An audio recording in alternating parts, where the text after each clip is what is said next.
Alright, gang. Welcome back to my Rex's Wargaming YouTube channel. I haven't uploaded in a while, and so I'm going to get right into it. In this video, I'm going to discuss rating the Turkish army for use in the games of the men who would be kings. And I'm talking about the Turkish army uh, during the Russo-Turkish War from 1877 to 1878. But it does have the army has the same character. There were some Balkan uprisings in 1876, and these are really the same men who fight in those uprisings too. Now, one of the big things that surprised me when I was researching this, and the book I used to research was Bayonets Before Bullets, the Russian Imperial Army, 1861 and 1914. It's the Menning book.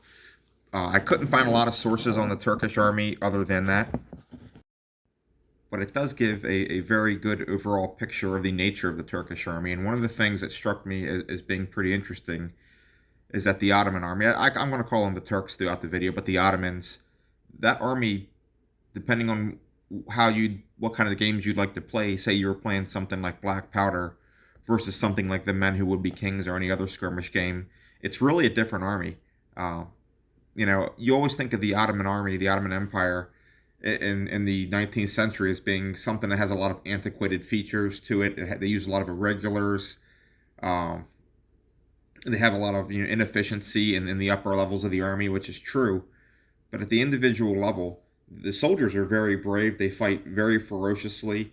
And so if you were playing a game where you were playing, something like Black Powder, where you're trying to deal with command, the higher level of command and divisions and corps and stuff, it's, the Ottoman army is not going to be that efficient. But at a low level for something like a skirmish game, they would actually be a very good army because, a lot of the attacks were uncoordinated, but at a company level, battalion level, they're actually really good soldiers and they're very brave fighters. And so I'm going to get into it and I'm going to discuss the crossing at Nikopol that occurred in June of 1877, part of the Russo-Turkish War. Now, on June 15th, at 1 o'clock in the morning, the Russian army crossed at Nikopol, and the troops they had with them was the 14th Infantry Division, which consisted of the 53rd, 54th, 56th, and 55th and 56th Infantry Regiments, the 4th Sharpshooter Brigade, a composite guards company, 2 detachments of dismounted Cossacks, 2 companies of sappers, 2 mountain batteries, the Don Cossack 23rd Regiment, a Ural Cossack Squadron, 4 pontoon battalions, and a detachment of guards sailors. All told, it is 16 and 2/3 battalions, 6 Cossack squadrons, and 64 guns. Opposing those men would have been a battalion of Ottoman infantry and a squadron of 2 guns, which would be roughly 770 men. Now, the Russians did get surprised when they crossed, but the Ottoman troops were able to open up on them. They sunk a pontoon that was carrying a mountain gun. When the Russian troops actually got to the other bank, to the south bank of the river, they were somewhat disorganized, and they were fighting in the dark. And especially in the 19th century, you don't have radios, you don't have, anything really to fight at night. It was very, very confused. Now, the Russian troops will scramble up the banks, even though they're disorganized, and they'll start, setting up a perimeter, setting up basically a beachhead so the other units can follow on. And it really devolves very quickly as the Ottoman troops are confused and they start counterattacking. It's like company actions. It's very small level actions. The Russian troops they're leading. You have these little detachments led by junior officers and NCOs, and the fighting is ferocious. And the Russians speak to that. The Turks, continued to attack and counterattack, and they were taking very heavy casualties. But they kept the pressure on, and really the only reason that the Russians were able to even hold the south bank enough for more troops to get in was that the Turkish attacks at a higher level weren't coordinated. There were roughly 3,000 men a few miles away from where their crossing site was, and those men did show up later on about sunlight. And when the Russians begin to send successive waves across the river, the Turkish troops that gather on the banks, and the soldiers, are very accurate with their rifle fire, and they're sweeping pontoons clean of men. They're killing or wounding everybody on them, and they're sinking some, and the Russians are losing guns as they're trying to cross because these pontoons are being sunk. And so the Turkish counterattacks were vicious. They kind of petered out by midday. They'd taken a lot of casualties, but from really from 1:30 in the morning until about noon, it was vicious fighting. From roughly 3,700 Turks, 3,800 Turks, roughly something like that, and a few guns. What the soldiers were, they were brave. They fought very well in close combat. They were good shots. They were sweeping pontoons clean with very accurate rifle fire.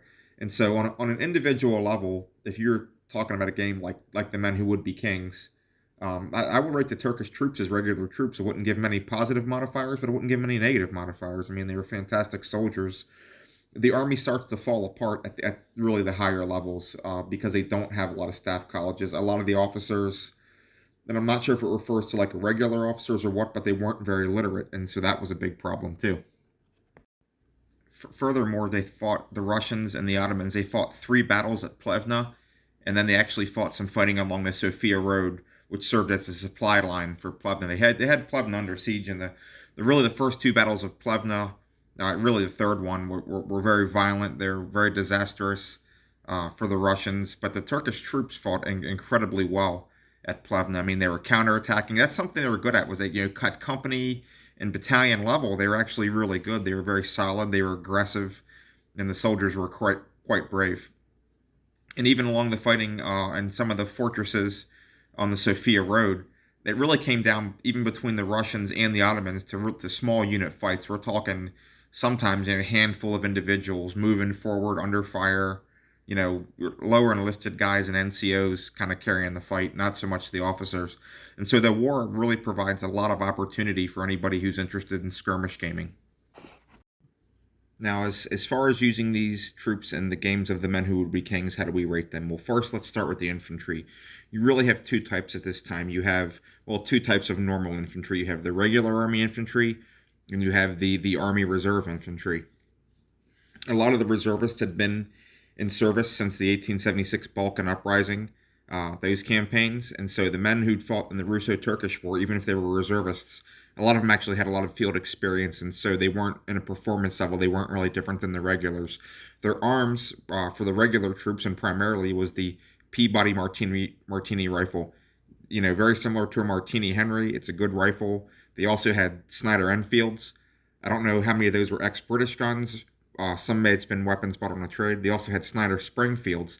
They purchased a lot of surplus Springfield rifle muskets from the United States and had those weapons converted. I don't know if they were converted in Turkey or converted in Belgium, possibly, I've also read.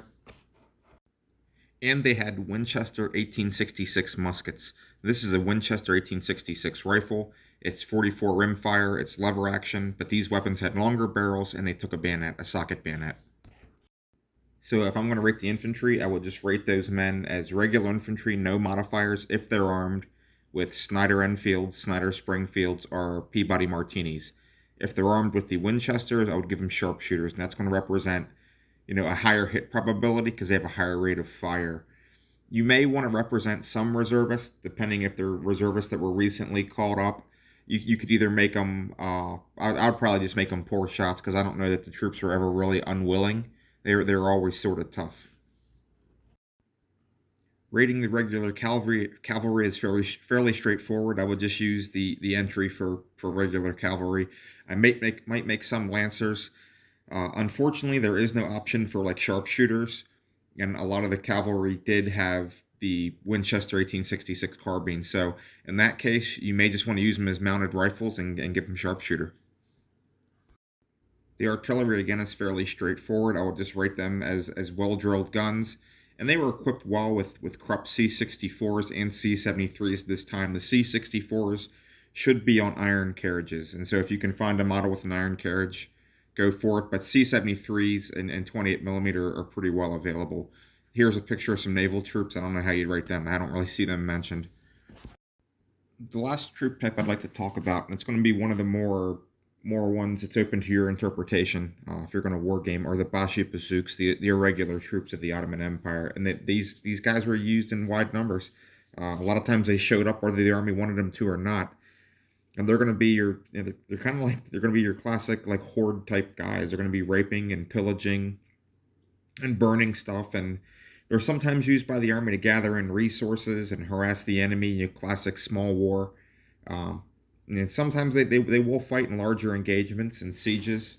And when they get in, it can be very, very violent. I mean, they don't hold anything back, but they arm themselves and they kind of take care of themselves. And so, to an army commander, they're sometimes a hindrance, they're sometimes helpful. They can hinder things when they're rampaging around the countryside and they're burning and they're looting and they're taking all the food. That can be a real problem to the army. But sometimes they're helpful, and they would fight. They could fight very viciously, very bravely, but they might also run. They're largely in it for themselves, and so if the going gets rough, they may just leave. And so when you're rating them, I'd rate them as really two troop types: irregular infantry and irregular cavalry. You're going to have to decide how you want to rate each individual unit, whether you think your unit's a little tougher, or kind of guys who are more in it for the loot. Their arms really varied widely, from flintlock muskets and flintlock pistols. But they also had things like Winchester lever actions, 66s and 73s. They may have Snider rifles, and they may have Peabody Martinis. They also had a lot of revolvers, revolvers like Smith and Wessons and Rastgasser's Colts. They had a lot of Colt Dragoons, not a lot of Colt Dragoons, but they had Colt Dragoons, or possibly even copies thereof. They made a lot of copies of Colt Dragoons in Belgium, and those circulated in Europe. But they also had Colt 51 Navies. They had Smith & Wesson number 3s. They had Smith & Wesson Russian models, which were not necessarily taken from the Russians. They were just commercially available, and so they had those too. The Rastengasser was a pretty common revolver in the Balkans at the time, and they're quite large. And not forget the large knives and swords they had. And so they're actually I think, a very interesting troop type to play, and it could add a lot of flavor to the army. So you really have the infantry, the cavalry, the artillery, and the irregulars, who are the Bashi Bazooks. Now, you're wondering, why might you want to play an Ottoman army in the Balkan uprisings of 1876 and the Russo-Turkish War of 1877 to 78? Well, it's the uniforms, and it's an interesting army. You have a lot of different troop types, from regulars to irregulars, and just look at these uniforms. These uniforms are just absolutely stunning. And so that's probably the main reason I play them. And you can get miniatures. Some of the miniatures you'll see earlier in the video, they're from Outpost Miniatures. They're available through Badger Games in the United States, and they look good.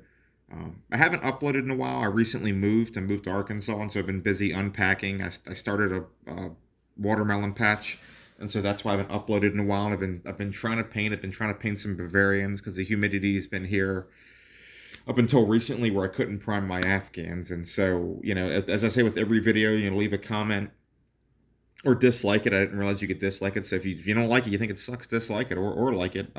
Share it with people. If you think anyone could benefit from it, please share it, because that just helps me get more viewers. And my subscriber count's pretty good. It's staying, even with my inactivity. I got some loyal people out there, and so I appreciate that. But thank you for watching, and goodbye.